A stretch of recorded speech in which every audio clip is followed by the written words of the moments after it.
Teacher ने बच्चों से कहा, बच्चों कल कुत्ते पर एक लेख लिख करके लाना। कुत्ते पर। टीचर ने कहा बच्चों से, आदमी के बच्चों से। टीचर ने कहा आदमी के बच्चों से कहा, बच्चों कल कुत्ते पर लेख लिख करके लाना, कुत्ते पर एक निबंध लिख करके लाना। अगले दिन सभी बच्चे कुत्ते पर लेख लिख करके लाए। एक छात्र के लेख को देख करके एक छात्र के लेख को देख करके टीचर बहुत हैरान हुआ और उसने छात्र से कहा, बेटा लेख तो तुमने बहुत अच्छा लिखा है, लेकिन ऐसा ही लेख पिछले साल तुम्हारे बड़े भाई ने लिखा था।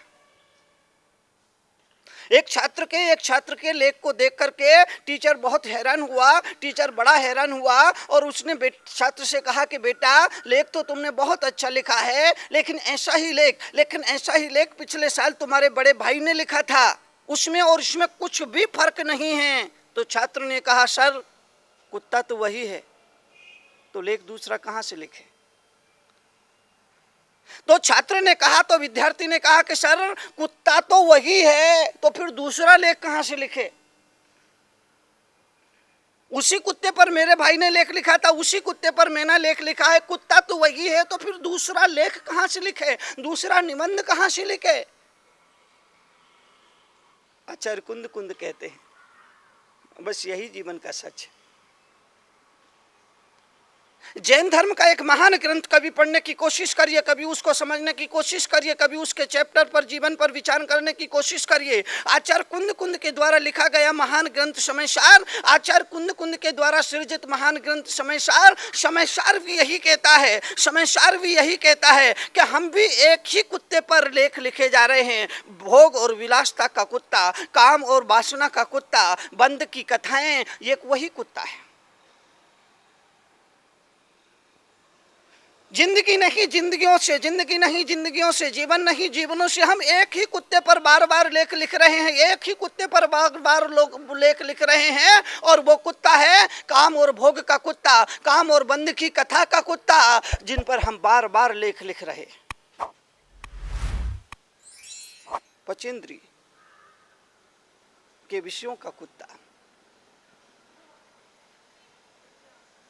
पचेंद्र के विषयों का कुत्ता, ये कुत्ता बार बार हम इसी पर लेख लिखते हैं, सारी उम्र इसमें निकल जाती है, इन्हीं इंद्रियों के विषयों को जीते जीते, इन्हीं इंद्रियों के भोगों को भोगते भोगते पूरा जीवन निकल जाता है, पूरी जिंदगी निकल जाती है। जन्मांतरों से हम सिर्फ यही करते आ रहे हैं, इन्हीं काम और भोग की कथा, काम और बंद की कथा, पचेंद्र के विषयों की कथा, इन पर ही बार बार हम अपने जीवन को निछावर कर रहे हैं, जीवन को कुर्बान करते आ रहे हैं, बार बार हर जन्म में, हर जीवन में, हर जिंदगी में यही किया, नया कुछ भी नहीं, नया कुछ भी नहीं, नया कुछ भी नहीं।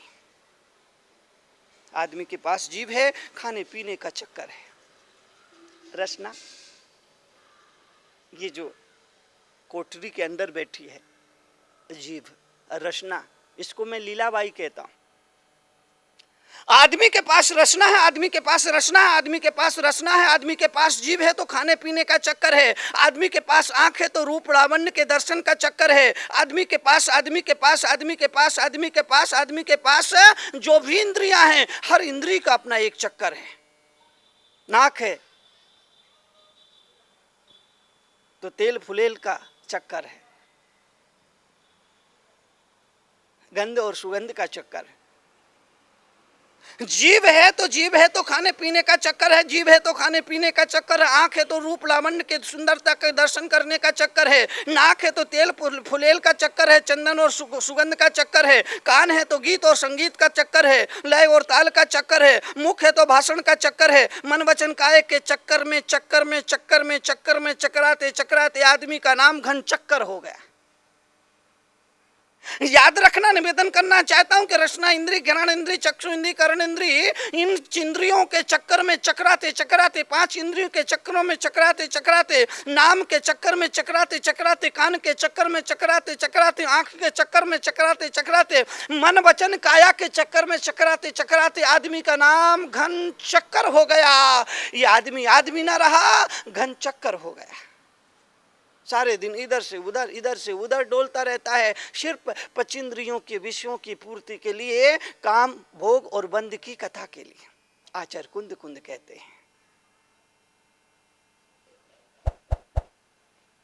आचार्य कुंद कुंद कहते हैं कि काम भोग और बंध की कथा यह जन्म जन्मांतरों से इस जीव के साथ लगी हुई है। जन्म जन्मांतरों से इस जीव ने इस आत्मा ने इस काम और भोग की काम भोग और बंध की कथा को सुना है। ना सिर्फ सुना है बल्कि देखा है, ना सिर्फ देखा है बल्कि भोगा है।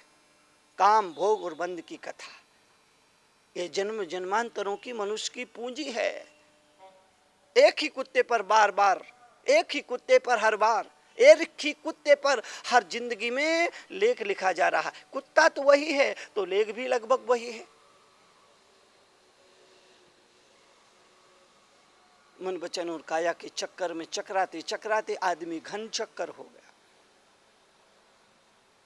जीवन घन चक्कर बनने के लिए नहीं है। निवेदन करना चाहता हूँ, निवेदन करना चाहता हूँ कि ये मनुष्य का चोला, ये मनुष्य की काया, ये मनुष्य का शरीर, ये मनुष्य की आत्मा, ये जीवन घन चक्कर बनने के लिए नहीं है, बल्कि संसार के चक्कर को काटने के लिए है। 84 लाख योनियों के चक्कर को मिटा देने के लिए है। ये जन्म, ये जीवन, ये मनुष्य की काया, ये मनुष्य का तन, ये मनुष्य का चोला, ये मनुष्य का चोला घन चक्कर बनने के लिए नहीं है, बल्कि संसार के चक्कर को, संसार चक्र को काट देने के लिए है। और जन्म मरण और बंधनों के चक्कर से मुक्त होकर के आत्मा को परमात्मा बना देने के लिए है, आत्मा को मोक्ष में स्थापित कर देने के लिए है।